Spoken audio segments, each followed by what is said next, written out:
The room didn't exhale when she was fired. It tightened, like glass under pressure. 40 eyes flicked between her and the CEO, waiting for a crack, a protest, anything. But she only adjusted the edge of her folder, as if the meeting had merely run over time. No tremor, no raised voice, just a small, almost courteous smile. And somewhere in that stillness, unnoticed by most, something irreversible had already begun to unfold. The boardroom on the 32nd floor was designed to impress before a single word was spoken. Floor-to-ceiling glass stretched along two sides, framing the city like a living, breathing chart of ambition, steel, motion, quiet competition. The table itself, a slab of dark walnut polished to a mirror sheen, reflected every movement with unforgiving clarity. Even silence here had a posture. She had arrived early, not out of anxiety, never that, but out of habit. Precision was her language. The folder in front of her lay perfectly aligned with the edge of the table, its corners squared, its contents tabbed with a discipline that bordered on artistry. A pen rested beside it, parallel, untouched. Anyone watching might have thought she was preparing for a routine quarterly discussion. They would have been wrong. By the time the others filed in, the air had already shifted. There were small tells, glances held a fraction too long, greetings that skimmed the surface instead of landing. Chairs scraped softly. Laptops opened with a kind of defensive urgency. The CFO avoided her eyes. The head of strategy offered a polite nod, then retreated into his screen as though it might shield him. And at the head of the table, the CEO arrived last. He didn't rush. He never did. Authority, in his view, was measured in deliberate motion, the controlled cadence of steps, the calculated pause before sitting down. He placed his hands on the back of his chair for a moment, surveying the room as if confirming ownership not just of the company, but of the narrative about to unfold. "Let's begin." His voice was even, almost conversational, but there was a sharpness beneath it, like a blade wrapped in velvet. Slides appeared on the screen, performance metrics, projections, carefully curated disappointments. Numbers were dissected, trends questioned, responsibilities subtly reassigned. It was a familiar ritual, one everyone in the room had learned to navigate like a minefield. She listened without interruption. Not once did she interject, though there were openings, moments where a correction, a clarification, even a quiet defense would have been justified. Instead, she remained still, her expression composed, her attention unwavering. Occasionally, she made a note, just one or two words at a time, nothing that revealed urgency. 2 seats down, someone shifted uneasily. The tension wasn't loud. It didn't need to be. It gathered in the spaces between sentences, in the slight delay before someone answered a question, in the way the CEO's gaze returned to her, again and again, as if circling a conclusion he had already reached. Then came the pivot. "We need accountability." The words landed softly, but the room felt them like a drop in temperature. No one looked up immediately. It was as if acknowledgement might accelerate whatever was coming next. The CEO leaned forward, fingertips resting lightly on the table. "And sometimes," he continued, "accountability requires decisive action." A pause, measured, intentional. He turned to her fully now. There it was, the moment everyone had sensed but hoped might dissolve before becoming real. A few eyes flickered toward her, then away, as though proximity alone might implicate them. "Your division," he said, "has underperformed expectations in 2 consecutive quarters." A statement, not entirely false, not entirely complete. She closed her pen. The sound was small, but in the stillness it carried. No one spoke. Not the CFO, not legal, not even the head of strategy who had once championed her initiatives with almost theatrical enthusiasm. Silence, in that room, was rarely neutral. Today, it was alignment. The CEO inhaled, as though preparing to conclude a routine agenda item. "Given the circumstances," he said, his tone steady, almost indifferent, "we've decided to terminate your role effective immediately." There was no echo, just the quiet absorption of a sentence that would, under normal conditions, fracture the room. But she didn't react. No sharp intake of breath, no visible tightening of her shoulders. Instead, she looked at him, directly, calmly, as if assessing not the decision, but the structure of the moment itself.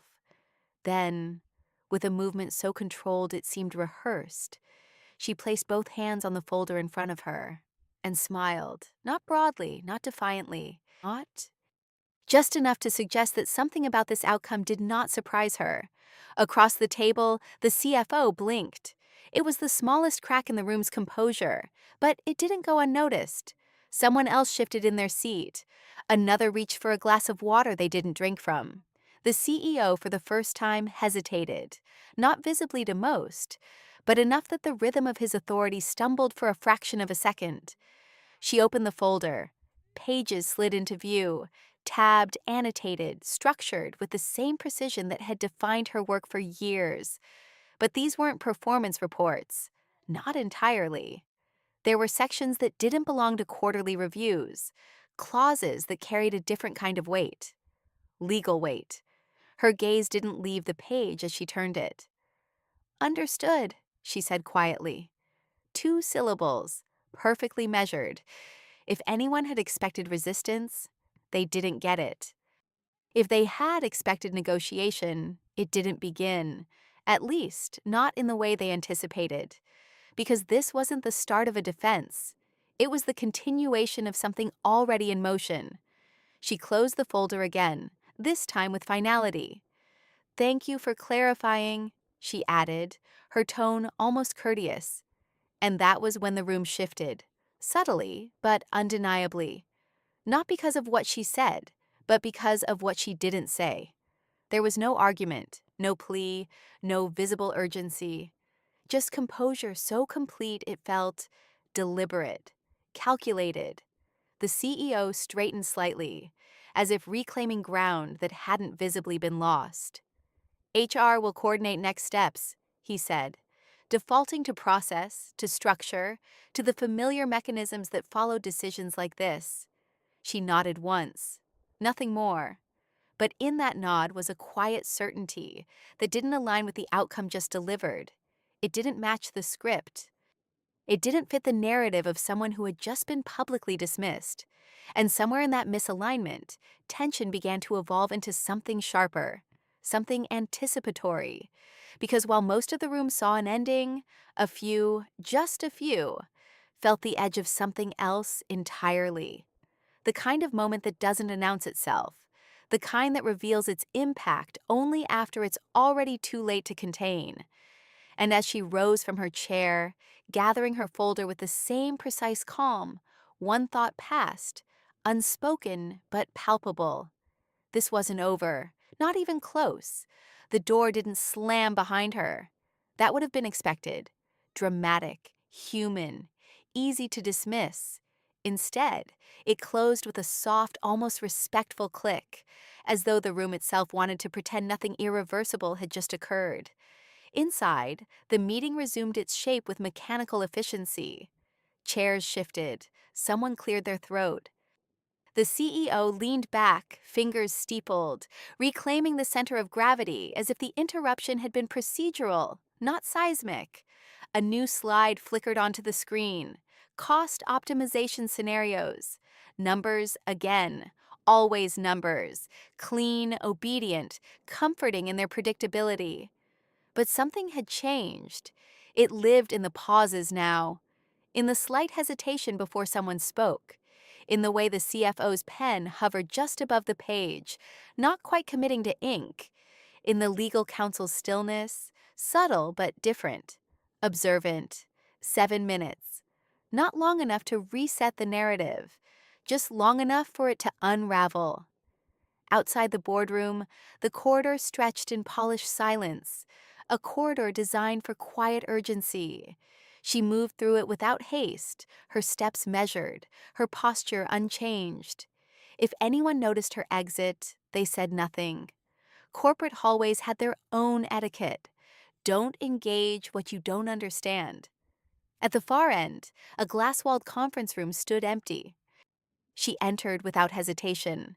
The folder opened again, but this time its contents didn't stay contained. A single document was removed. Thicker paper, different formatting. Margins that spoke the language of contract law rather than quarterly ambition. Her phone vibrated once. She didn't check it immediately. Instead, she reviewed the clause again. Not because she needed to, because precision demanded repetition. Section markers, cross-references, embedded conditions. Each line had been negotiated months ago, quietly, almost invisibly, during a period when everyone else had been focused on expansion, growth, momentum. No one had paid attention to the fine print, except her. She reached for her phone. One message, just one. Ready. No signature, none needed.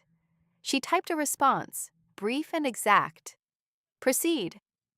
Back in the boardroom, the CEO had moved on, which is why Q3 restructuring will require a more aggressive approach, he was saying, pacing slightly now. Energy restored, confidence recalibrated. We can't afford inefficiencies at the leadership level. A few nods, careful ones. The head of strategy adjusted his glasses. Do we anticipate any complications? He asked, choosing the word with surgical caution. A beat. The CEO smiled, thin and controlled. Handled. And for a moment, that answer held. Until the door opened. Not abruptly, not forcefully, just enough to redirect every gaze in the room with quiet authority. Legal counsel stepped in.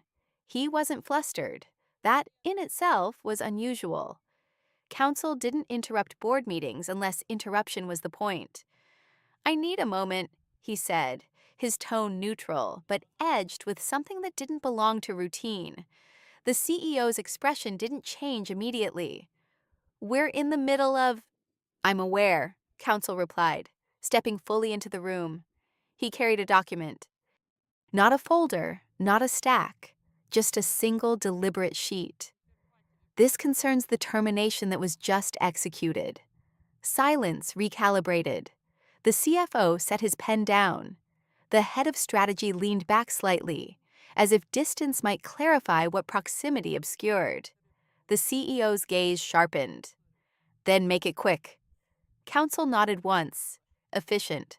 Precise. He placed the document on the table, rotating it just enough for visibility.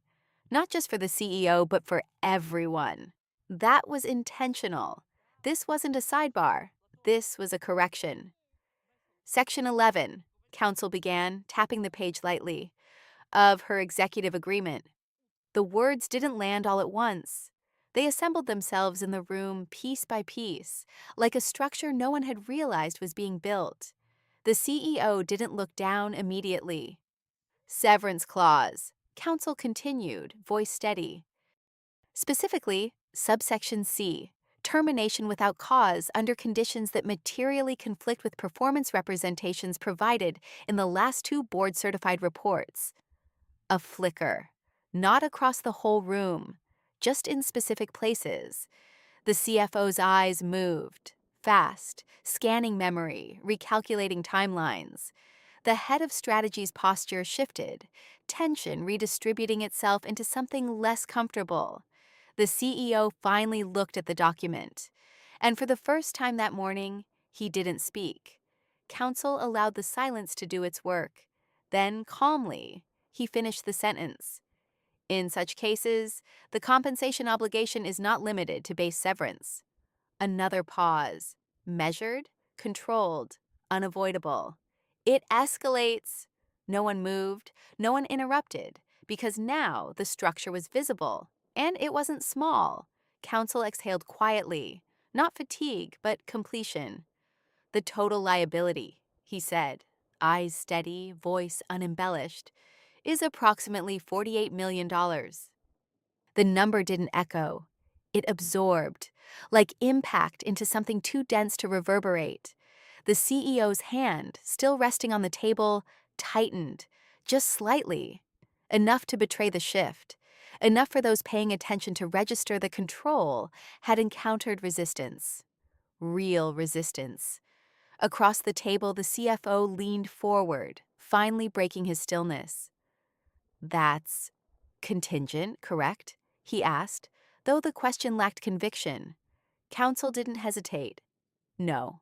One word. Definitive. The room didn't fracture. It compressed. Every assumption that had carried the meeting forward, authority, sequence, outcome, folded inward, reconfiguring under new weight. The narrative hadn't just shifted. It had inverted. And somewhere, just beyond the glass, she stood in the quiet conference room, phone now still in her hand, expression unchanged. Not triumphant, not relieved, just certain. Because this wasn't reaction, it was design. And in that design was a detail no one in the boardroom had accounted for. Not the CEO, not the CFO, not even those who sensed something was off but couldn't articulate it in time. A clause, a single, precisely constructed clause. Ignored once, impossible to ignore now. And as the silence deepened, stretching just a little too long, one realization began to surface. Slow, unwelcome, undeniable. This wasn't the cost of a decision. It was the cost of underestimating her. If you felt the tension snap in that boardroom, the kind that doesn't make noise but changes everything, you're exactly where you should be. Stay with this story, because what looks like a single clause isn't just a clause. It's a strategy layered months in advance, decisions hidden inside routine, leverage built in silence. And the next chapter will start connecting those invisible lines. How preparation turns into pressure, and pressure into irreversible outcomes. Don't step away now. The real shift hasn't even fully revealed itself yet. Silence, when it lingers too long in a boardroom, stops being neutral. It acquires weight, texture, almost a sound of its own. This one pressed against the glass walls, against the polished wood, against every person seated at the table as if asking a single, uncomfortable question. What did we miss? The CEO didn't look up immediately. His eyes remained on the document, scanning not the words. They were already understood, but the implications beneath them. Section 11, Severance Clause, Subsection C, clean, precise language, now behaving like a fault line running directly through the center of his authority. He exhaled slowly. "Walk me through it," he said at last, voice controlled, though a fraction lower than before. Not a command this time, a recalibration. Counsel didn't sit. "That clause," he began, "was introduced during the last contract revision cycle. It ties termination conditions to performance representations formally acknowledged by the board." He paused, letting the phrasing settle. Those representations were certified, twice. A small shift in posture from the CFO memory, aligning with consequence. The CEO's gaze lifted, sharp again. "And you're saying those representations conflict with today's justification?" "I'm saying," counsel replied evenly, "that the language leaves no room for reinterpretation. The termination qualifies as without cause, under the clause's definition." The phrase landed with surgical clarity. Without cause, not a failure, not a strategic correction, not a leadership decision reframed for optics. Just without cause. And in this room, that distinction wasn't semantic. It was financial, legal, irreversible. A faint, almost imperceptible movement came from the head of strategy. He leaned back, as though physical distance might reduce the pressure of realization tightening around the table. It didn't. The CEO tapped the document once. 48 million, he repeated, not as a question. Counsel nodded. Approximately. Another silence. Different now. Less uncertain, more calculating. Because once shock dissolves, something else replaces it: assessment, containment, damage. How was this not flagged? The CEO asked, turning slightly, not fully, to the CFO. The CFO's response came a second too late. It was reviewed, he said carefully. At the time, it aligned with retention strategy, competitive positioning. A clean answer, structurally sound, but incomplete. The CEO's expression didn't soften. That's not what I asked. The room tightened again. Counsel intervened, not to deflect, but to anchor. The clause wasn't hidden, he said. It was negotiated, explicitly, approved through standard governance. Another pause, then quieter. It just wasn't stress tested against this scenario. There it was, not an oversight, not negligence, something more precise and more dangerous. A gap between assumption and possibility. The CEO leaned back now, finally breaking eye contact with the document. His gaze moved across the table, measuring reactions, recalibrating alliances. Authority doesn't vanish in moments like this. It adapts, searches for leverage in new terrain. Options, he said. One word, back to control.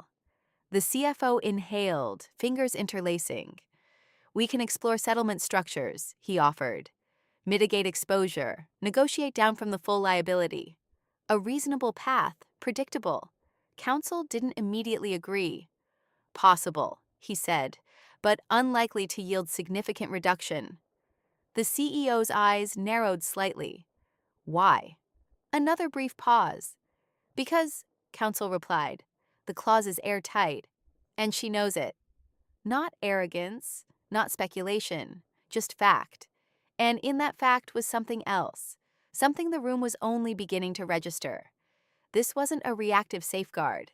It was intentional architecture, built carefully, activated precisely. The head of strategy spoke then cautiously. Are we certain she'll pursue it? A subtle question, a hopeful one. Counsel's answer was immediate. Yes. No elaboration needed, because behavior, like contracts, leaves patterns. And hers, up to this point, had been consistent, measured, deliberate, rarely impulsive. The kind of profile that doesn't leave leverage unused. The CEO's jaw tightened, not visibly to most, but enough. He stood. Movement always resets the room, reclaims space.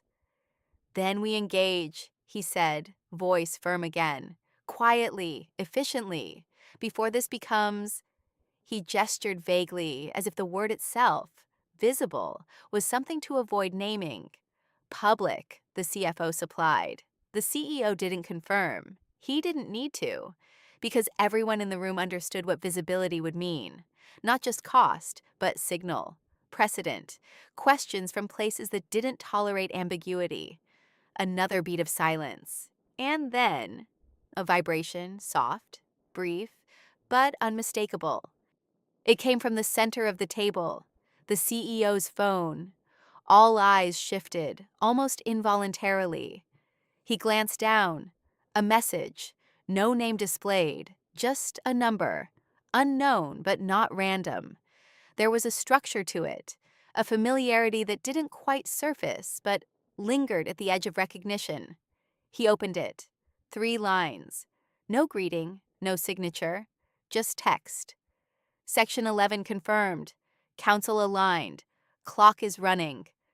The air changed. Not dramatically, not visibly, but decisively. Because this wasn't information. It was timing. A signal that whatever had been set in motion wasn't waiting for internal alignment, or controlled responses, or carefully staged negotiations. It was already advancing. Outside the room, beyond its reach, indifferent to its pace. The CEO's expression didn't break, but something in his stillness did. He placed the phone face down on the table, slowly, deliberately, as if control could be reasserted through gesture alone. It seems, he said, voice measured once more, we're not the only ones moving. No one replied, because there was nothing left to clarify. The structure was complete now. Decision, clause, activation. And beyond the glass walls, somewhere between the quiet conference room and the elevator that hadn't yet been called, she stood exactly where she needed to be, neither rushing nor waiting, simply aligned with the sequence she had anticipated long before this morning began. In the boardroom, strategy was being rebuilt in real time. Outside it, strategy had already been executed. And the difference between those two states, rebuilding and executed, was measured not in minutes, but in inevitability. By the time the boardroom conversation fractured into smaller, urgent exchanges, the illusion of control had thinned to something almost transparent. Voices lowered, not out of calm, but containment. Every sentence now carried an unspoken calculation. Who knows? Who might know? And how fast this travels? Inside the room, strategy was trying to catch up with reality. Outside, reality had already moved on. She stepped into the elevator without looking back. The doors slid shut with a muted precision, sealing off the glass-walled tension above like a chapter already filed. For a moment, there was only the quiet descent, the soft hum of cables, the steady drop of numbers lighting one after another. Each floor felt less like an exit and more like alignment. Her reflection in the mirrored panel didn't betray anything unusual. No urgency, no visible triumph, just composure so complete it almost erased the drama unfolding several stories above. But in her eyes, if anyone had been close enough to look, there was something else. Not satisfaction, confirmation. Her phone vibrated again. This time she checked it immediately. Initial review complete. External counsel looped in. Waiting for instruction. Efficient. On schedule. She typed back. Proceed with formal notice. Timestamp matters. Send. The elevator continued its descent. Timing. That was the part most people misunderstood. They thought leverage lived in the clause, in the number, in the language that now echoed through the boardroom like a quiet verdict. But leverage, real leverage, lived in sequence, in knowing exactly when something becomes irreversible. And that moment had just passed. The lobby greeted her with the same polished neutrality as always. Marble floors, controlled lighting, the faint scent of something expensive and intentionally forgettable. People moved through it with purpose. Calls, briefcases, quiet conversations that skimmed the surface of urgency. No one stopped her. No one asked. Corporate buildings had a way of absorbing events without acknowledging them, as if silence itself were part of the architecture. She crossed the space, heels measured against stone, and exited into the open air. The city didn't pause for boardroom decisions. Traffic flowed, signals changed. Somewhere a siren cut briefly through the rhythm and disappeared again. The world remained indifferent, and that indifference made everything sharper. Her phone buzzed once more. A new message. Notice delivered, receipt confirmed, clock started. She read it once. No reaction. Then she locked the screen. Across the street, a car idled, dark, understated, waiting without announcing itself. She approached it without hesitation, opening the door and sliding into the back seat with the same controlled motion she had used all morning. Inside, it was quiet, not empty, just prepared. A folder rested on the seat beside her, different from the one she'd carried upstairs. This one bore no company insignia, no internal formatting. Its tabs were marked differently. External references, independent pathways. She opened it. Inside were timelines, not projections, certainties, dates aligned with filings, notifications, escalation points. Each step mapped with the precision of something that had been built long before it was needed, a strategy that didn't depend on reaction, only on activation. The driver didn't ask for a destination. He already had one. The car pulled away smoothly, merging into traffic without disruption, as if it had always been part of the flow. Back on the 32nd floor, the boardroom was no longer unified. Voices overlapped now, carefully controlled but no longer synchronized. The CFO was outlining containment scenarios, his tone tighter than before. The head of strategy was already reframing the narrative, language shifting subtly from decision to misalignment, from termination to transition. Words attempting to regain ground. The CEO stood near the window. From this height, the city looked manageable, predictable. Patterns reduced to movement, complexity flattened into lines and grids. It was a perspective he had always trusted. Today, it offered no advantage. Behind him, counsel spoke again, quieter this time, but no less precise. "We should prepare for immediate escalation," he said. "External parties are already engaged." The CEO didn't turn. "How far?" he asked. A pause. "Far enough," counsel replied. "Not a distance, a condition. Because escalation wasn't a point on a map. It was a threshold. And once crossed, it didn't reverse." The CEO's reflection in the glass held steady, but his thoughts were moving differently now. Less about control, more about containment. Less about authority, more about exposure. He had made a decision, decisive, public, final. And in doing so, he had triggered something designed to respond to exactly that kind of certainty. Behind him, the conversation continued. Numbers, options, mitigation, the language of recovery. But underneath it all was a quieter realization, threading through each calculation like an invisible line. They weren't setting the pace anymore. Outside, in the back of the moving car, she closed the second folder. Not because she was finished, because everything that mattered had already been set in motion. She leaned back slightly, eyes tracing the city as it passed, reflections shifting across glass, light bending along steel. It all looked the same as it had that morning. But structure had changed, not visibly, not yet. The kind of change that begins in documents, in timestamps, in clauses that wait patiently until they're needed. The kind that doesn't announce itself until it's already irreversible. Her phone remained still. No new messages, no need, because the next phase didn't require input. Only time. And time, once aligned with the right conditions, has a way of accelerating quietly, almost politely, until suddenly there's no space left to adjust. Upstairs, they were still discussing possibilities. Down here, possibility had already narrowed into outcome. And somewhere between those two states, discussion and outcome, was the exact point where everything had shifted. Most of them hadn't noticed it. A few had. But noticing, as it turns out, doesn't change timing. And timing was the only thing that mattered. By late afternoon, the building still looked the same from the outside. Glass catching light, reflections bending the skyline into something almost abstract. But inside, the structure had shifted in ways no architecture could conceal. Not loudly, not publicly, but decisively.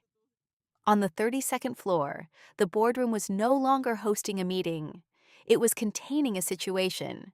Gone were the polished slides, the rehearsed cadence of quarterly language.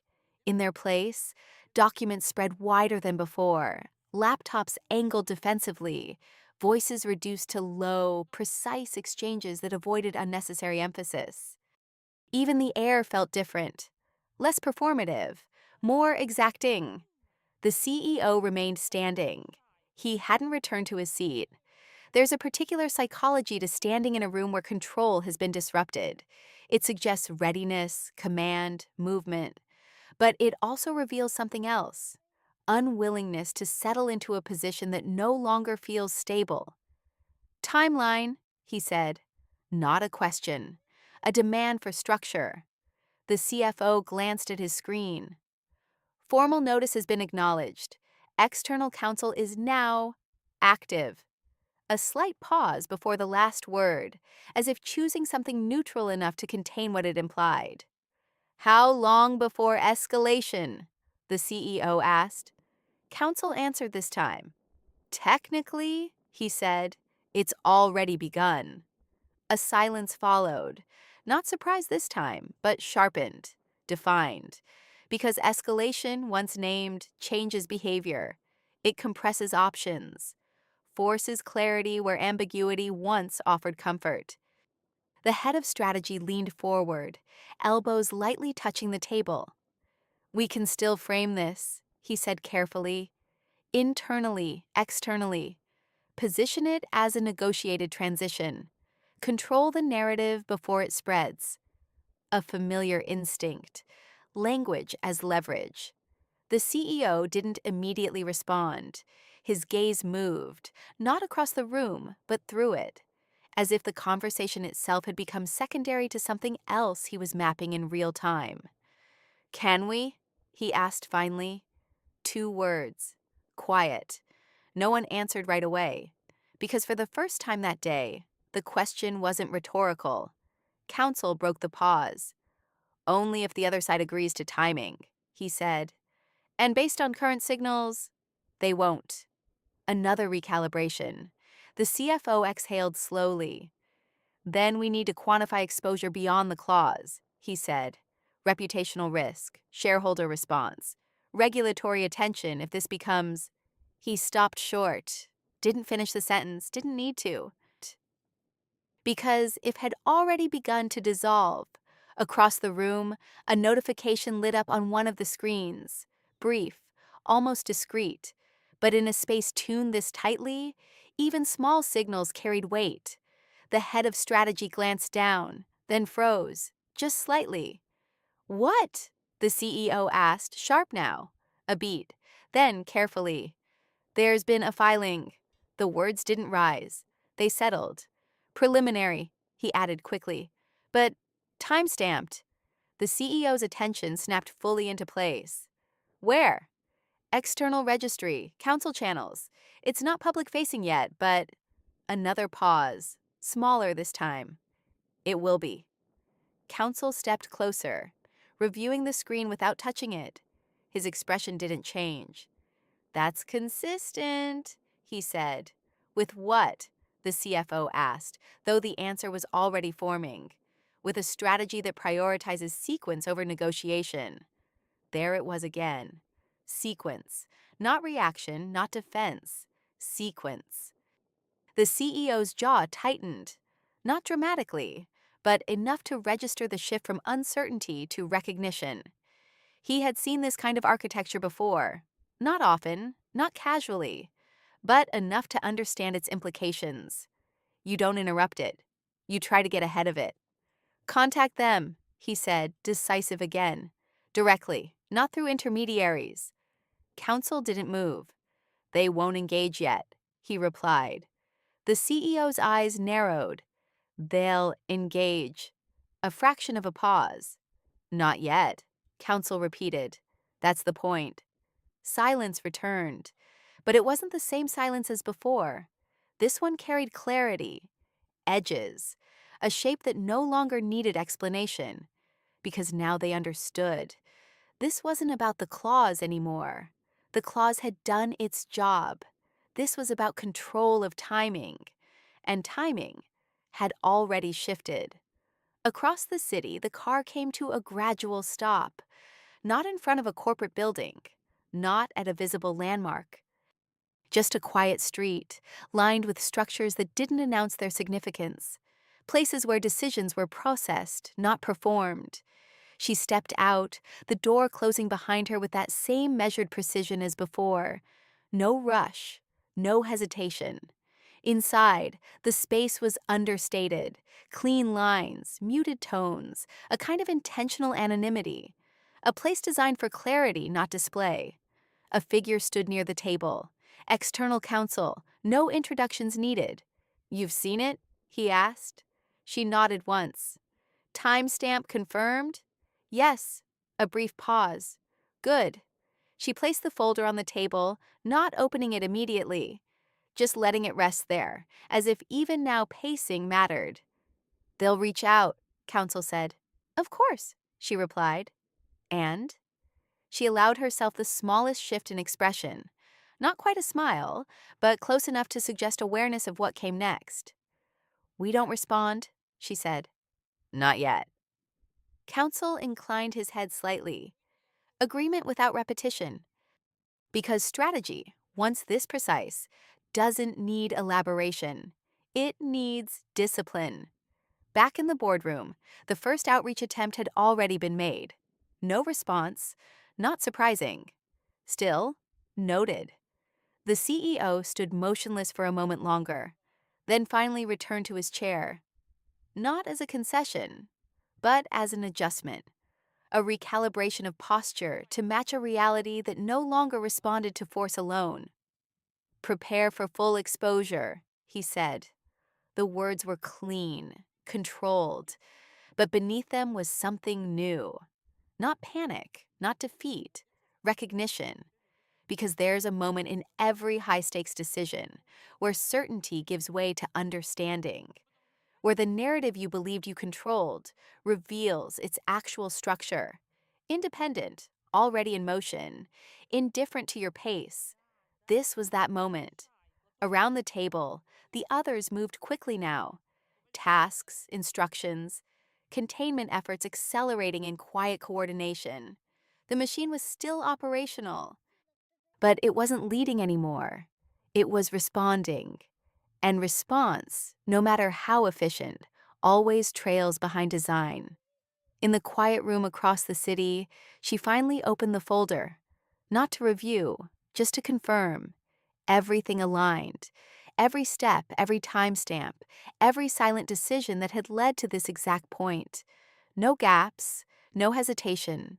She closed it again, gently, because there was nothing left to adjust, only one thing left to observe: how long it would take them to fully understand.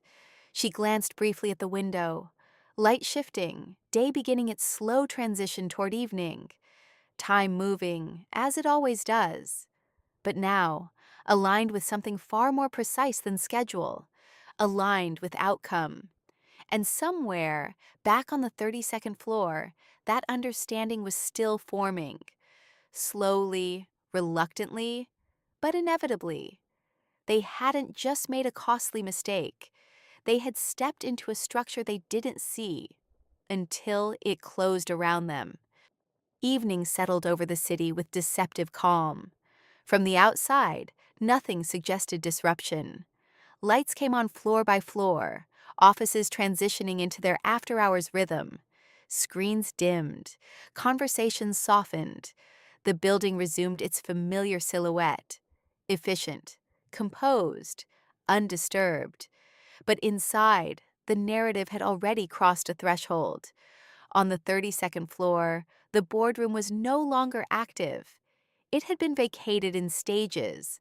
First the peripheral voices, then the analysts, then even the head of strategy, who left with a folder held just a little tighter than usual. What remained was residue, not physical, but structural, the kind that lingers after decisions reveal more than intended. The CEO stood alone near the window. No phone in hand now, no documents, just the reflection of a city that still looked manageable from this height. He had replayed it already, the sequence, the moment, the words. Not to change them, that wasn't possible. But to understand where the control had shifted, because it had, not abruptly, not dramatically, precisely. Behind him, the door opened once more. Counsel. No urgency in his movement this time, no interruption, just presence. "It's confirmed," he said. The CEO didn't turn. "All of it?" "Yes." A brief pause. "And the figure?" the CEO asked. Counsel's answer was measured. 48 million, as stated. No variance. The number no longer shocked. It had settled into something else. An anchor point, fixed, non-negotiable. "What about engagement?" the CEO continued. "They've declined initial outreach." Of course they had. Because engagement now wasn't leverage, timing was. The CEO finally turned, resting his hands lightly on the back of the chair he had avoided sitting in for most of the day. "How long do we have?" he asked. Counsel considered the question, not for accuracy, but for framing. "Before visibility?" he clarified. A nod. "Not long," Counsel replied. The structure suggests controlled disclosure. Sequential. Once it starts, it won't pause. There it was again. Sequence. The same word, repeating like a quiet constant beneath everything that had unfolded. Not force, not confrontation. Sequence, design. The CEO absorbed that without comment. For a moment, the room held still. Two people, both understanding the architecture now fully, even if one had seen it long before the other. "Prepare everything," the CEO said at last. "Full compliance, no delay." A shift, subtle, but complete. Not resistance, not negotiation, alignment. Counsel inclined his head once. Understood. He turned to leave, then paused at the door. "There's one more thing," he added. The CEO waited. She didn't improvise any of this. Not a question, a statement. And with it, the final piece settled into place. Not just what had happened, but how long it had been building. The CEO gave the smallest nod. "I know," he said. The door closed. Across the city, the quiet room had softened into evening light. Shadows stretched along the floor, lines of gold and gray intersecting without urgency. The pace here had never changed, not because time moved differently, but because it had already been accounted for. She stood by the window, not watching anything specific, just observing the shift, the way the city recalibrated itself at the end of the day, structures transitioning from action to reflection. Her phone rested on the table behind her. Silent. For now. External counsel had stepped out minutes earlier. No final instructions needed. Everything was already aligned, already in motion. What remained was execution. Not active, but inevitable. She didn't reach for the phone.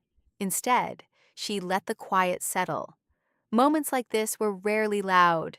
No dramatic resolution, no visible turning point. Just a subtle recognition that the outcome had already detached from effort. It was moving on its own. She turned slightly, glancing at the folder on the table. The second one. The one that had never needed to be opened again after confirmation. Months of preparation, compressed into a single activation point. A clause, a timestamp, a decision made by someone who hadn't seen the full structure. There was no satisfaction in it, not the kind people expect. Just clarity, clean, precise, complete. Her phone vibrated once. She waited a second before turning, then walked over, picking it up with the same measured calm that had defined every step of the day. One message, short, public phase scheduled T-. No number attached, didn't need one. She read it once, then placed the phone back down. No reply. Because response, at this stage, wasn't part of the design. Only observation. Back on the 32nd floor, the lights remained on. Preparation had begun, quietly, efficiently, without unnecessary motion. Documents compiled, statements drafted, contingencies mapped.